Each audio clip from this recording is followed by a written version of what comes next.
Olá, tudo bem com vocês? Ulisses Souza, técnico de segurança do trabalho, gestor ambiental, higienista ocupacional, engenheiro de produção e instrutor credenciado no Corpo de Bombeiro do Estado de São Paulo.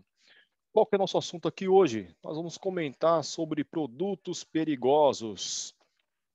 O que seria produtos perigosos? Como atender uma emergência com produtos perigosos? Você está pronto para isso? Olha essa imagem. Como que você atenderia essa emergência? Você se sente pronto para isso? Iria para cima? Saberia atender essa emergência? Qual que vai ser o nosso conteúdo aplicado aqui nessa videoaula? Nós vamos entender os pormenores que esse conteúdo ele está em conformidade com a portaria do CCB 008-600/2014. Nós vamos conhecer como que está a legislação que trata sobre produtos perigosos, sobre a armazenagem, sobre o transporte, como que ele está identificado, sobre a manipulação também, as emergências envolvendo tudo isso. Vamos conhecer as classes de risco, o sistema de identificação, o painel de segurança, rótulo de risco e uma ficha de emergência também, e como que está relacionado o documento que está o RG desse produto, por assim dizer. A identificação do produto, a FISPIC, ficha de identificação segurança do produto químico. Como conhecer e saber e consultar o manual de emergência desses produtos perigosos, que nós chamamos de ABIQUIM, Proquímica. É um livro que você vai consultar para identificar os produtos, saber pormenores, como que é feito a segurança, como que é feito o isolamento, como combater, como prestar um primeiro socorro para uma vítima que teve contato com esse produto. Tá? Então, esse livro é um manual para um atendimento a produtos perigosos. Vamos conhecer os equipamentos de proteção individual, o EPI. Vamos conhecer também o nível de proteção respiratória. Esses níveis de proteção individual, nós classificamos eles como A, B e C. Cada um é um específico para um tipo de atendimento. Cada um é específico para um tipo de produto perigoso. Vamos conhecer o sistema de organização da área, como que eu devo deixar aquela área isolada, como que eu vou classificar aquela área. Então, nós classificamos ele através de zonas de segurança. Tá? Então, essa zona de segurança eu vou classificar ela através de quente, morna e fria. Os equipamentos, os métodos para conter e confinar o derramamento daquele produto perigoso. As técnicas de resgate de vítimas também contaminadas, como que é feita a descontaminação da equipe de emergência, como é feita a descontaminação das vítimas e do próprio ambiente também. Então, primeiramente, vamos definir produtos perigosos. Como que é feita a classificação desses produtos perigosos? Tá? Então, produto perigoso eu classifico da seguinte forma: é aquele produto que representa um risco à saúde das pessoas, para a segurança pública e para o meio ambiente também. Todo produto perigoso, ele está relacionado numa resolução. Qual resolução que é essa? A 523216 da ANTT, Agência Nacional de Transporte Terrestre, que esclarece, além de informações gerais, os números da ONU, o número de risco, a classe de risco e o risco subsidiário ali desses produtos também. Vamos entender cada um aí. Tá? Então, a Biquim, FISPIC, os mais utilizados ainda hoje para esse reconhecimento. Tá? Então, a ficha de informação de segurança do produto químico, todo produto químico deve ter esse documento. Tá? Ele tem alguns pormenores ali, tá? Não vamos aprofundar em todos, mas vou identificar aqui para vocês o item 4 e 5. Tá? Todos são importantes, tá? Mas o 4 e 5 a gente dá uma mais atenção quando falamos em emergências, por quê? Como que é feito o primeiro socorro daquela vítima? Como que eu combato um princípio ou um incêndio envolvendo aquele produto? Então, no item 4 e 5, ele está relacionado a primeiros socorros e combate a incêndio. A fotinha aí no lado esquerdo aí, o manual, tá? O GHS, que é o sistema harmonizado e globalizado de reconhecimento daquele produto. São pictogramas identificando se aquele produto é corrosivo, inflamável, tóxico e por aí vai. Então, classificação dos produtos perigosos, a classificação de risco agora. Eu vou classificar ele através de classes. A classe 1, É como eu classifico produtos perigosos através da classe 1. São aqueles produtos explosivos. E ele tem subclasses. Quais são as subclasses na classe 1 quando eu falo de explosivos? Na subclasse 1.1, substâncias e artigo com risco de explosão em massa. 1.2, substâncias e artigos com risco de projeção, mas sem risco de explosão em massa. 1.3, substâncias e artigos com risco de fogo e com pequeno risco de explosão. 1.4, substâncias e artigos que não apresentam riscos significativos.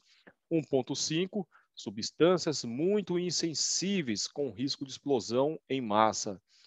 E 1.6, artigos extremamente insensíveis, sem risco de explosão em massa. Já na classe 2, eu vou classificar aqui os gases. E esses gases também têm suas subclasses.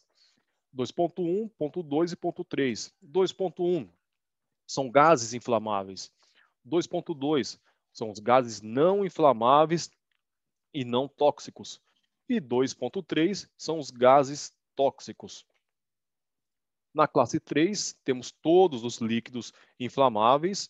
Esse risco 3 não tem suas subclasses. Na classe 4, ela está dividida da seguinte forma: 4.1, sólidos inflamáveis, substâncias autorreagentes e explosivos sólidos também. 4.2, substâncias sujeitas à combustão espontânea. E 4.3, substâncias que, em contato com a água, emitem gases inflamáveis. Na classe 5, temos ali a subdivisão, que são 5.1 e 5.2. 5.1, substâncias oxidantes. E o 5.2, peróxidos orgânicos. Na classe 6, temos a 6.1, que são substâncias tóxicas. E as substâncias infectantes são a 6.2. Na classe 7, os materiais radioativos, também não tem suas subclasses. Na classe 8, são os corrosivos, substâncias corrosivas. E na classe 9, substâncias e artigos perigosos diversos. Aqui está alguns pictogramas classificando aí os riscos das classes. Tá? Então, esse pictograma tem que ter esse formato é padrão, classificando ali numa simbologia e a classe de risco. Por exemplo, ali a vermelhinha são gases inflamáveis. Qual que é a classe de risco? É o 2. Tá? Líquido inflamável, classe de risco 3. Tóxico, classe 6. Substância infectante, radioativo, simbologias que identificam aquele produto e são padrões para a identificação da classificação de risco de cada produto. Envolvendo emergências químicas. Então, esse é o pictograma, né, o painel de segurança, que o primeiro número lá está dizendo o número de risco e abaixo o número da ONU. Então, ali eu separei ali na coluna A e na coluna B. Como realizo a leitura desse painel? Na coluna A, o número 2, gás. Tá? Quando tem a letrinha X, quer dizer que aquele produto não pode ser molhado, porque aquele produto ele tem uma reação com a água.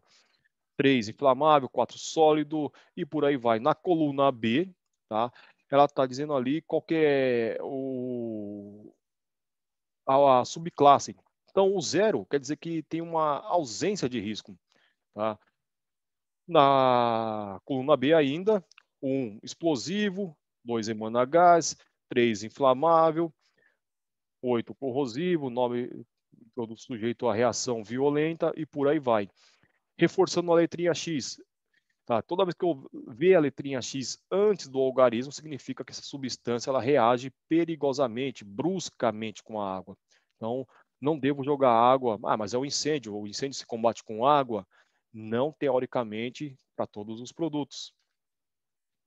Então, no transporte. Então, por lei, aqui no Brasil, o transporte de produtos perigosos, ele segue um padrão, onde é necessário o emprego de alguns painéis de identificação e rótulo de risco. Acabamos de ver um exemplo aí. Esses rótulos de riscos, ele tem essa identificação e segue um padrão internacional da ONU. Mais uma identificação para nós entender um pouco melhor aí esse painel de segurança. Tá? Então, esse painel de segurança, corzinha padrão laranja, em cima ali está a classe e embaixo está o número da ONU, o que significa realmente aquele produto. E aí fica uma liçãozinha de casa. O que significa esse painel de segurança na corzinha laranja aí? Pesquisem o que significa essa numeração 1263. Esse 1263 é o produto que está sendo transportado naquele caminhão. Toda vez que você vê um caminhão com esse rótulo de segurança, essa placa, esse painel de segurança laranja, 1263, ele tem um significado. Então pesquisem, é uma liçãozinha de casa que eu deixo para vocês aí. Qual produto está sendo transportado nesse caminhão com uma simbologia 1263? Isso segue um padrão, uma norma brasileira regulamentadora, uma NBR 7500. Aqui está um outro painel de segurança, parte superior e parte inferior. Parte superior é o número de risco e a parte inferior o número da ONU.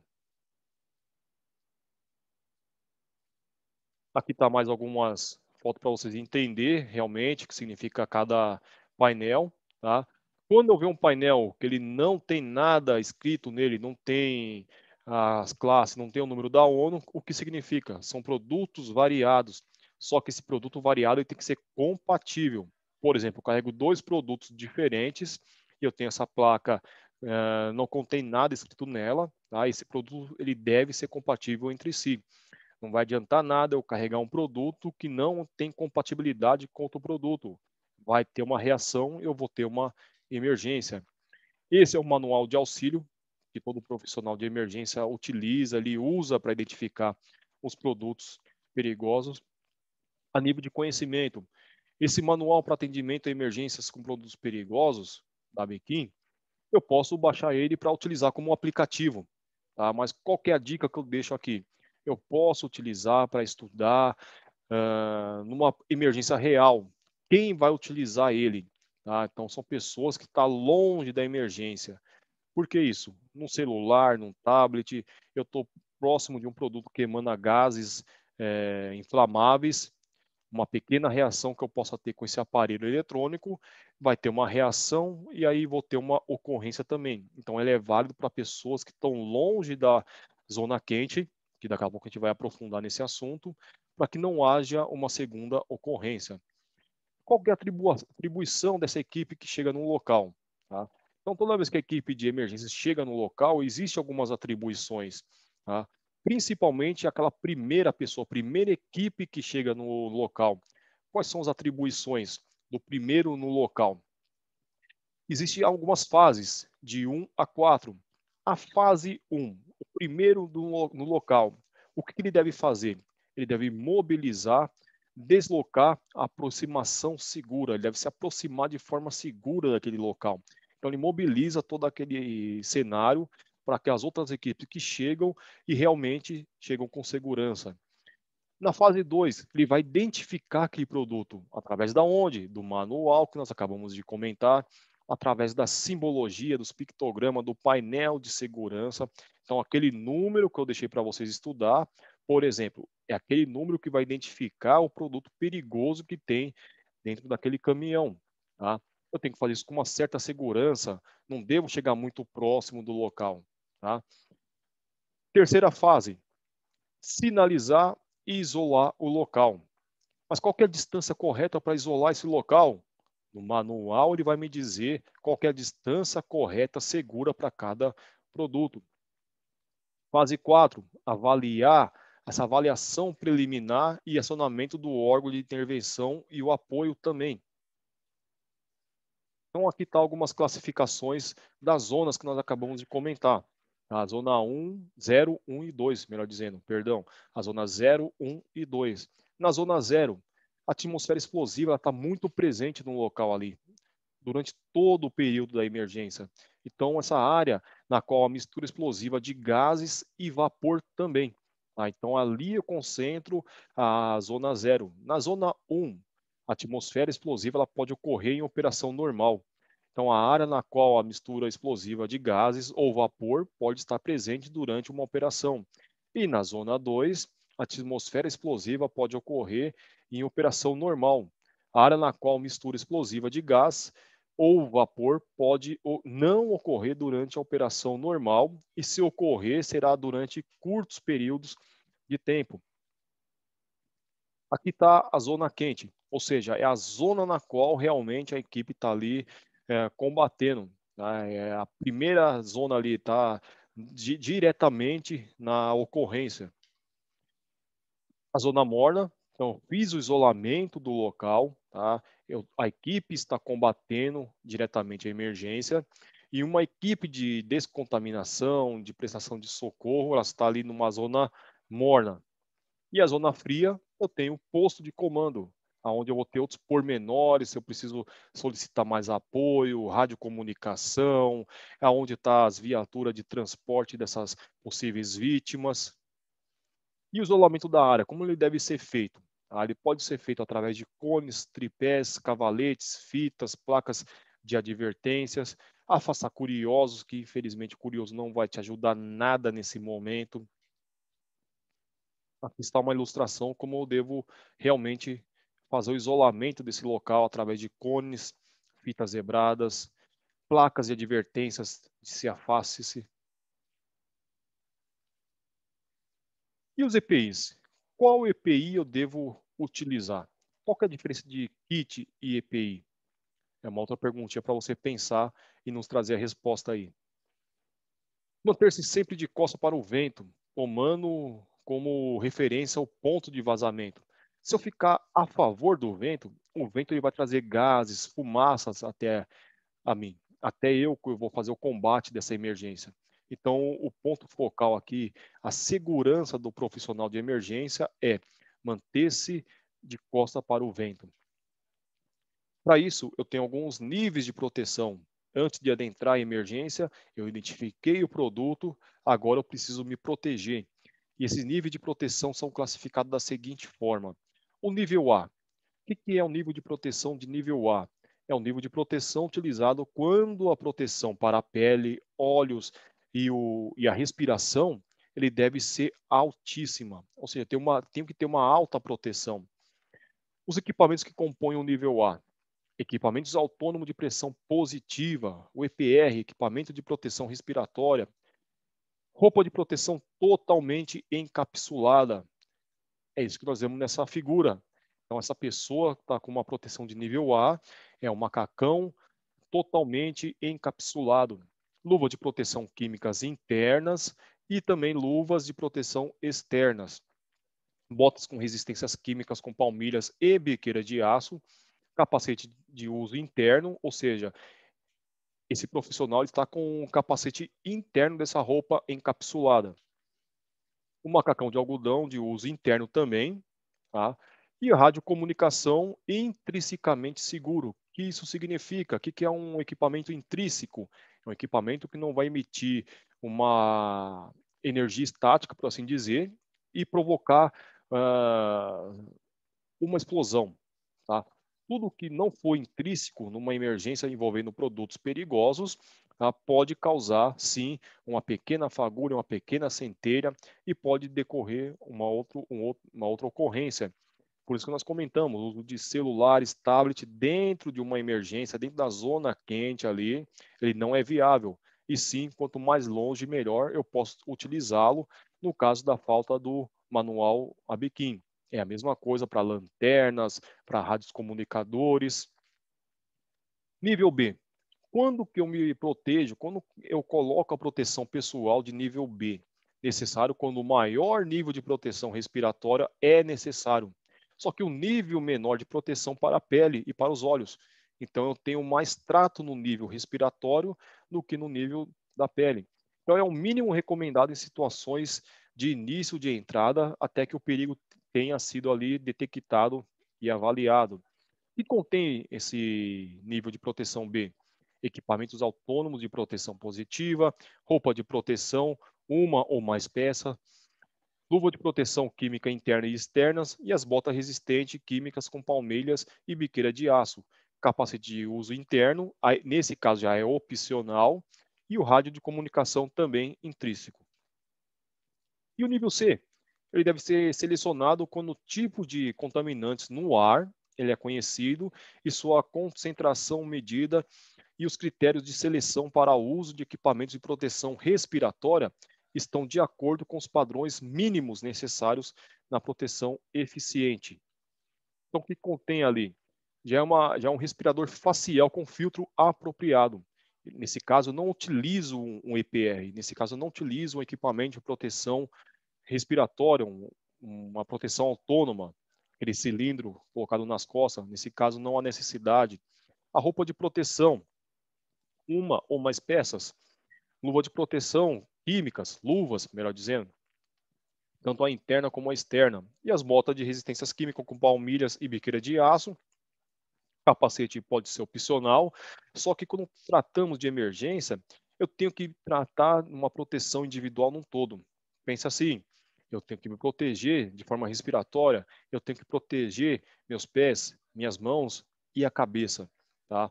Quando falamos de capacete, ele fala de opcional, mas eu deixo um conselho aqui, proteja sempre sim a cabeça. E os rádios de comunicação também intrínsecos e respirador de fuga.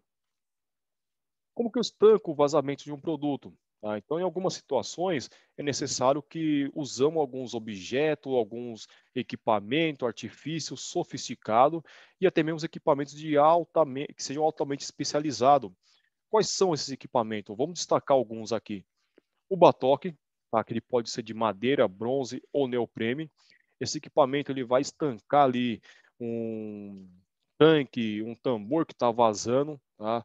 Ou seja, ele veio se a romper por algum motivo, eu tenho esse kitzinho batoque para estancar, para prender aquele vazamento para que não venha a se extravasar, né, mais ainda e eu fazer a contenção.